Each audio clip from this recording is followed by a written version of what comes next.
I haven't got my camera with me today, so I'm recording this with my voice memos app on the iPhone just so that I can make a mental note of this, because two very inspiring things have happened to me today, and I thought I wanted to make sure I put them down somewhere. And usually I do this on my way home while I'm cycling, and if you're used to me listening, then you know that usually these videos come with a video really, as well as an audio track, and today it's just an audio track, so this is something that's kind of not available on YouTube, so I'll see what I do with that. Perhaps I'm going to add some video to that just from the front shot.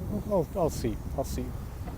So the first thing that happened to me today was that I was rushing to work, of course, to my day job, and I keep doing that every so often when I'm running really late, and today was one of those days in which I was really just rushing, and I barely made it in time. I didn't get a reliability incident, which was great, so that's good news. But of course, I had to really rush. So in that respect, I was wearing my headphones, I was listening to some music on Spotify, and I wanted to change the track. And I was coming up to our little park there, Flamingo Park, and I thought, I don't really have the time to stop. So I thought, hey, what am I going to do? Change the track with one hand while making sure one hand remains on my bicycle? That's difficult. You know, our phones are so big these days that that's almost impossible to do this with one hand while concentrating on the traffic. So you'd have to look down, and a voice command wasn't working because Siri integration with Spotify is just not there, and so forth. So I was on the cusp of thinking, well, this is too risky. You're either going to stop, that was not for me, by the way, you're either going to stop and change the track, or you're just going to listen to whatever you're listening to right now. So I came up to the park, and I thought, hey, in the park, there's no one there, this is all fairly relaxed, maybe I can take both hands from my bicycle, take my phone out of my pocket, carefully change the track, all the while just having half an eye on the traffic. And I did manage to do that, but I was thinking, hey, this is really terrible, I shouldn't be doing this. Even though it was possible, this is not good, it's something could happen at any moment, and I decided, this is way too dangerous. If your life really means something to you, then you do not do that, because you're going to put your health in jeopardy, and that's just terrible. What are you doing? So I was receiving this message from myself, and I was thinking, yes, but at the same time, I'm a very skilled cyclist, and look at that, I can do this with no hands on the wheel, so to say. But I was feeling this wasn't the right thing to do. So I quickly decided, let's put the phone back, put both hands on the handlebar again, and don't do that again.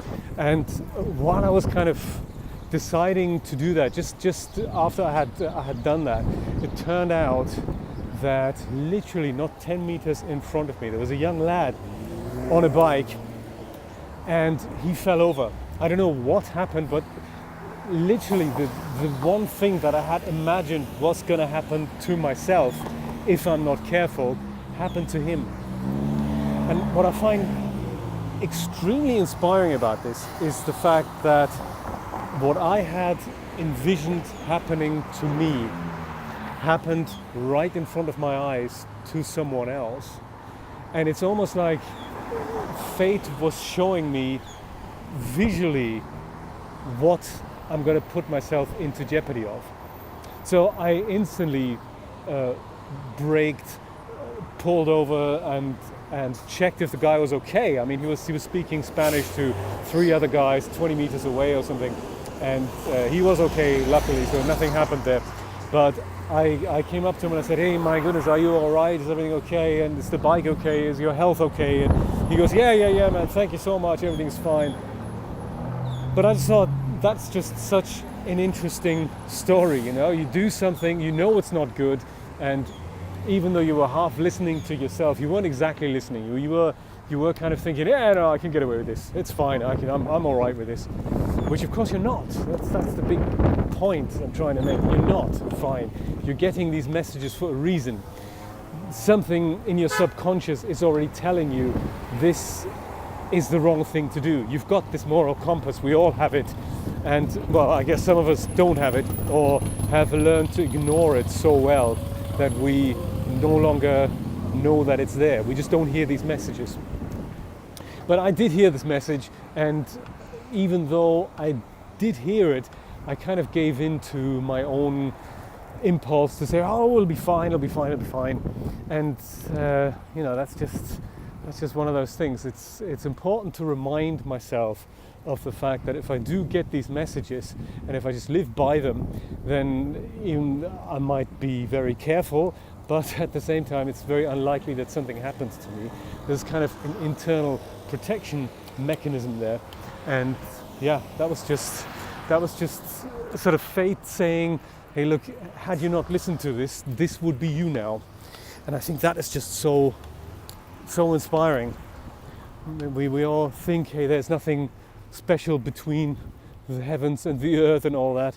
I've listened to a very inspiring, very exciting podcast, Joe Rogan, with Professor Brian Cox.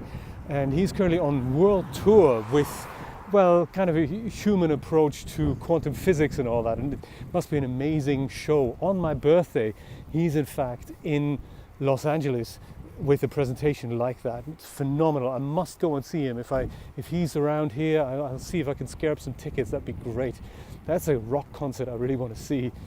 And one of the things that Joe Rogan was asking him was that, do you think there's something more to us humans than just being alive? Is there anything else there? And he said, well, what do you mean, like a ghost?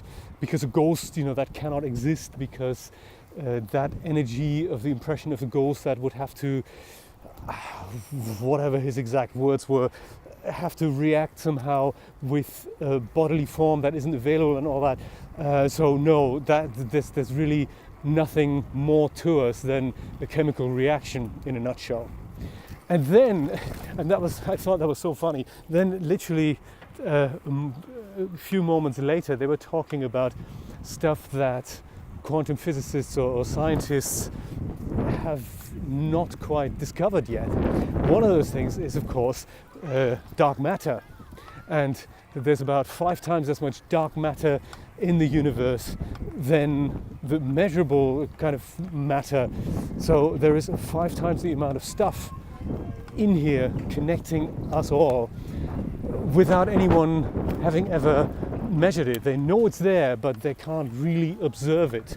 And he was mentioning a number, something like, 60 billion whatever flink-flonks going through your body every second. Yet still he retains that belief there's really nothing else to us than a chemical reaction. Is that amazing or what? So yeah, I thought that was hilarious. On one hand, there's so much that we know how things work, but there's also just millions of other things that we do not know. And these unexplainable things, like my coincidence earlier in the park, that was just one of those things. Who knows how this is connected, if it's measurable or not. I've seen it, with my own eyes. I'm not making this up. Sure, it could be a coincidence. It could just as well not be. The fact that I am sitting on my bike right now, cycling down, Jefferson Avenue, and in fact that street sign having just presented itself at that moment that I was looking, are those coincidences?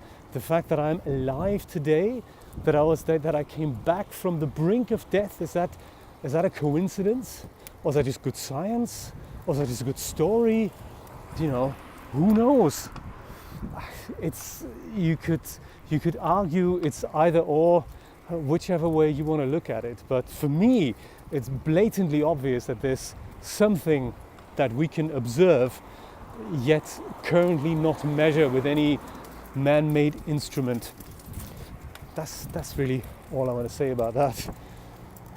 Another inspiring story that happened to me today was when one of the managers from Publix, from the supermarket that I work at, came up to our staging area, and I was doing, opening some bags, I guess, to get ready for another order. And he came over to, I believe, have a word with our shift lead there, Stacy, and before he said anything to her, he just pointed at me with a big smile on his face, shook my hand and said, "You are the greatest."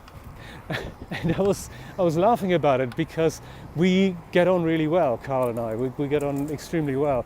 And he just said it with such emotion that I thought, wow, what a nice thing to say. Thank you so much for that. That's so nice. That's really, really nice to hear. Because technically he and I, we work for a different company, but we are kind of moving in the same direction. I see everything we do there between Instacart and Publix as very much a team effort, and it's just nice and it's wonderful. And so that happened, and it just kept going on in my mind all day, and it was really nice. And so later, a few hours later, a similar incident happened when he again came by the staging area and said to Stacy, pointing at me, "This guy is fantastic, this guy is great." And he said to me, "I would hire you if you would come to me and wanted a job. I would hire you."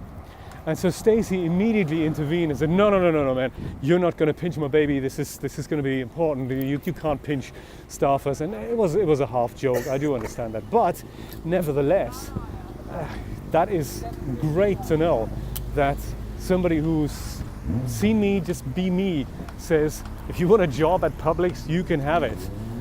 That's just awesome. I mean, what feedback is that? That is great. Yeah. And I thought that was very inspiring, and I didn't want to forget those moments, those three very inspiring, very happy moments today. Among many others, sometimes it's those little things that we tend to forget. And I'm in this habit of making a mental note of that, and this was one on, I believe, the 6th of March 2019, on my way home on Jefferson Avenue.